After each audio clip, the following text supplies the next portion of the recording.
بسم اللہ الرحمن الرحیم۔ السلام علیکم پیارے بچوں، امید ہے آپ سب خیریت سے ہوں گے۔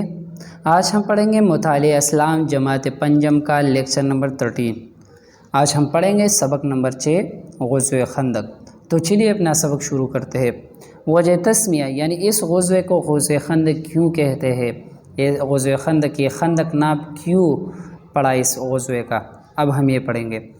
ہجرت کے پانچویں سال شوال کے مہینے میں عرب کے تمام اسلام دشمن قبائل متحد ہو کر، یعنی اسلام کے جتنے بھی دشمن تھے وہ قبائل متحد ہو کر یعنی ایک ہو کر مدینہ منورہ پر حملہ آور ہوئے۔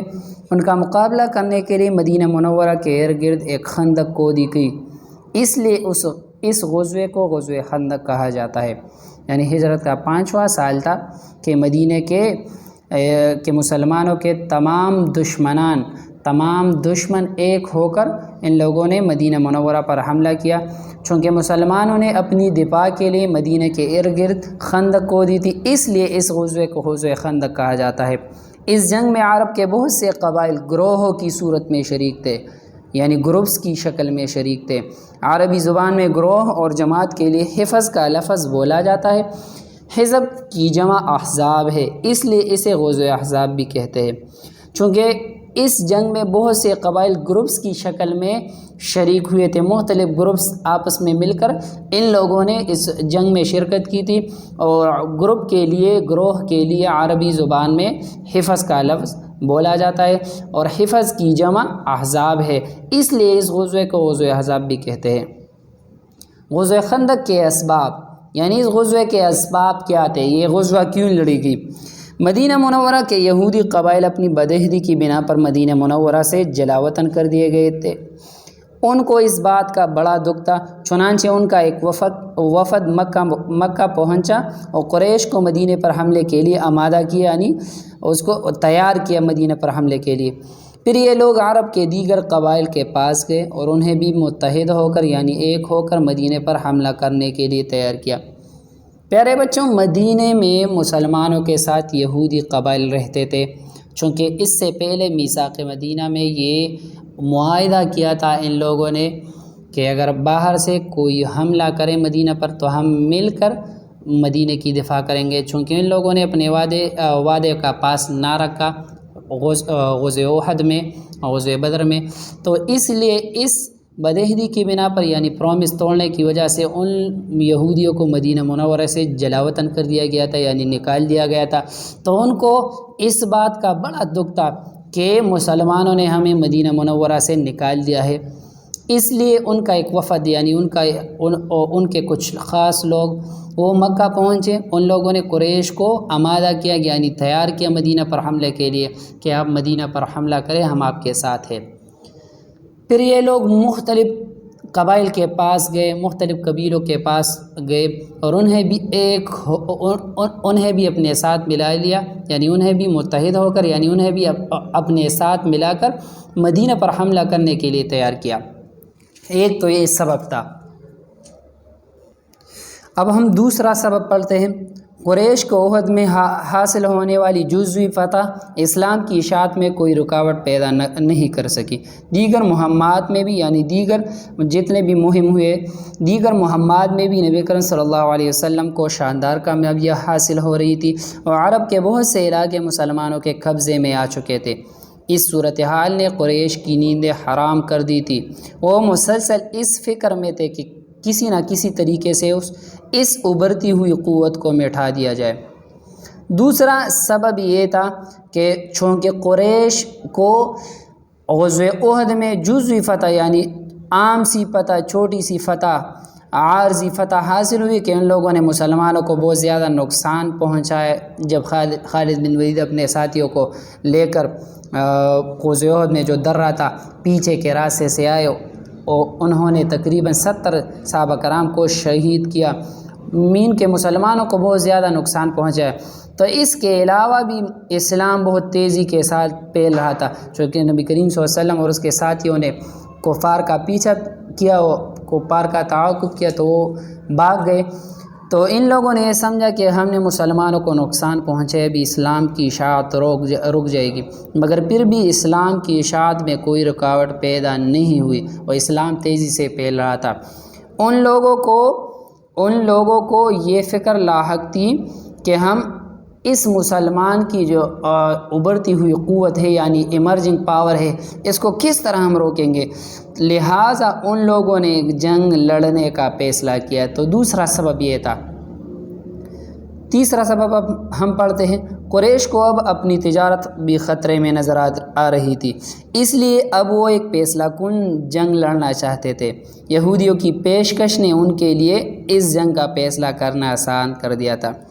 پیارے بچوں، اب قریش کو اپنی تجارت بھی خطرے میں نظر آ رہی تھی، چونکہ قریش جس راستے سے تجارت کر رہے تھے وہ راستہ مدینے کے قریب سے گزر رہا تھا، اس لیے اس کو یہ پریشانی لاحق تھی کہ ایسا نہ ہو کہ مسلمان ہمارے لیے تجارت کرنا مشکل بناتے، مسلمان ہمیں لوٹ نہ دے، مسلمان ہمیں نقصان نہ پہنچائے، تو ایک یہ وجہ تھی۔ تو اس لیے بھی وہ مسلمانوں کے خلاف جنگ لڑنا چاہتے تھے۔ تو جب یہودیوں نے پیشکش کی کہ ہم آپ کے ساتھ ہیں، مسلمانوں نے ہمیں مدینہ منورہ سے جلا وطن کیا ہے، ہم مسلمانوں سے اپنا بدلہ لینا چاہتے ہیں، اس لیے ہم آپ کے ساتھ ہیں، تو یہودیوں کی پیشکش نے ان کے لیے جنگ کا فیصلہ کرنا آسان کر دیا۔ تو تیسرا سبب یہ تھا۔ پیارے بچوں، اب ہم پڑھیں گے غزوہ خندق کے واقعات، کون کون سے واقعات رونما ہوئے اس غزوے میں، اب ہم یہ پڑھیں گے۔ نبی اکرم صلی اللہ علیہ وسلم ایک بیدار مغز اور ہم وقت چوکس رہنے والے قائد تھے، یعنی ہر وقت اپنے مغز کو کنٹرول کرنے والے، مغز کہتے دماغ کو، اور ہم وقت چوکس رہنے والے، یعنی وہ ایک ایسا قائد تھے جو دشمن کی حرکت پر نظر رکھے ہوئے تھے۔ آپ حالات سے پوری طرح باخبر رہتے تھے۔ آپ کو دشمن کے اس فیصلے کی اطلاع بھی مل گئی کہ مدینہ منورہ پر حملے کے لیے ایک متحدہ فوج آ رہی ہے، یونائٹڈ آرمی آ رہی ہے۔ آپ کو اطلاع مل گئی تھی کہ بھی ایک مدینہ منورہ پر ایک متحدہ فوج حملہ کرنے کے لیے آ رہی ہے، سب ایک ہو گئے ہیں، مدینہ منورہ پر حملہ کر رہے ہیں۔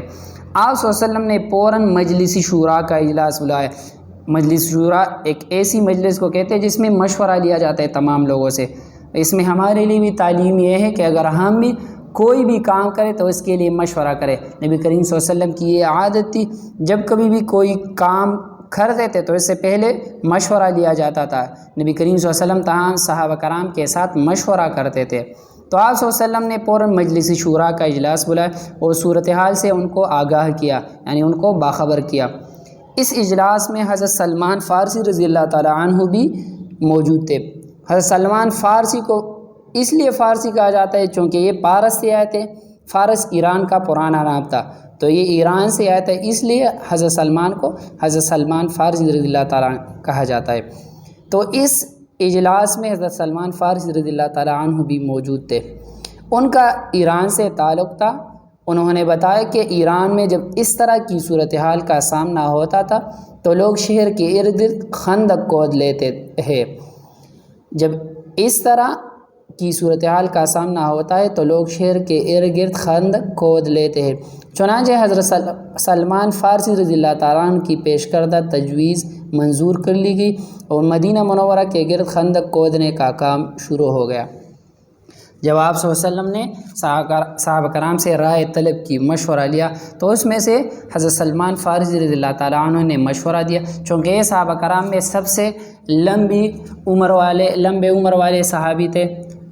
آپ کی عمر تقریباً 250 سال تھی، تو آپ نے مختلف مذاہب میں وقت گزارا تھا، چونکہ اب مسلمان تھے، مسلمانوں کے ساتھ تھے ادھر، تو یہ ایران سے آئے تھے، ایران کا پرانا نام فارس تھا، اس لیے حضرت سلمان فارسی رضی اللہ تعالیٰ عنہ نے مشورہ دیا کہ جب ایران میں جب کبھی بھی ایسی صورتحال کا سامنا ہوتا تو ہم شہر کے ارد گرد خندق کھود لیتے تھے۔ تو اس لیے آپ صلی اللہ علیہ وسلم کو یہ آئیڈیا یعنی یہ تجویز پسند آ گئی۔ آپ صلی اللہ علیہ وسلم نے خندق کھودنے کا کام شروع کیا۔ خندق کی کھدائی۔ مدینہ منورہ کا شہر 3 اطراف سے درخت اور چھوٹی چھوٹی پہاڑیوں سے گھرا ہوا تھا، یعنی 3 اطراف میں درخت اور چھوٹی چھوٹی پہاڑیاں تھے۔ تھی۔ ان اطراف سے شہر پر حملہ کرنا ممکن نہیں تھا، صرف شمال کی جانب سے راستہ کھلا تھا جہاں سے حملہ ہو سکتا تھا، چنانچہ اس طرف خندق کھودنا شروع کر دی گئی۔ خندق کی لمبائی 3.5 میل، چوڑائی 15 فٹ اور گہرائی 21 فٹ تھی۔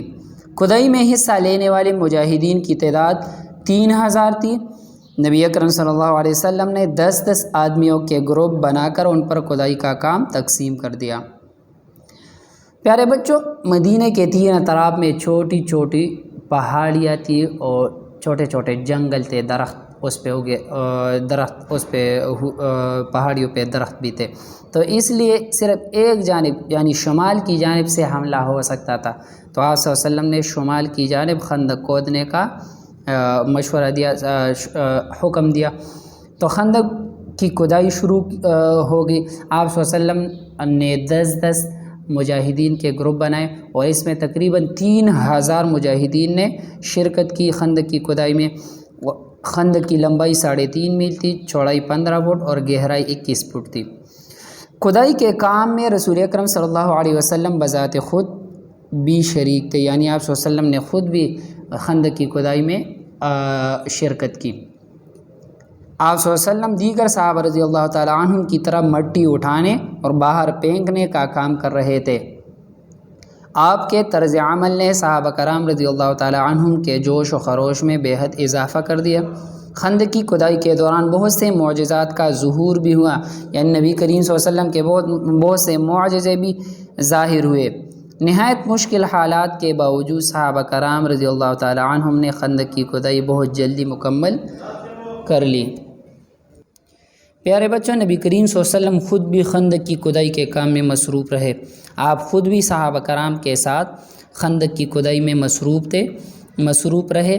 آپ خود مٹی اٹھاتے اور باہر پھینکتے تھے، تو آپ کے اس طرز عمل نے صحابہ کرام کے جوش و خروش میں اضافہ کیا، اس میں اور بھی جوش و ولولہ پیدا ہوا۔ صحابہ کرام نے بہت جلدی خندق کی کھدائی مکمل کر لی۔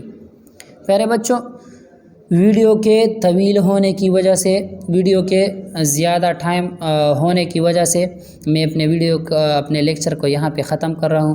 انشاءاللہ نیکسٹ ویڈیو میں اس چیپٹر کو پورا کریں گے۔ آپ لوگوں کا ہوم ورک ہے کہ اس کو بار بار اس کی پڑھائی کریں، اس میں جو چیدہ نکات ہے اس کو نوٹ کریں، اس کو رب کاپی میں لکھ کے۔ انشاءاللہ پھر ملیں گے نیکسٹ ویڈیو میں نیکسٹ لیکچر کے ساتھ، تب تک کے لیے اللہ حافظ۔ اللهم انفعنا بما علمتنا وعلمنا ما ينفعنا وزدنا علما۔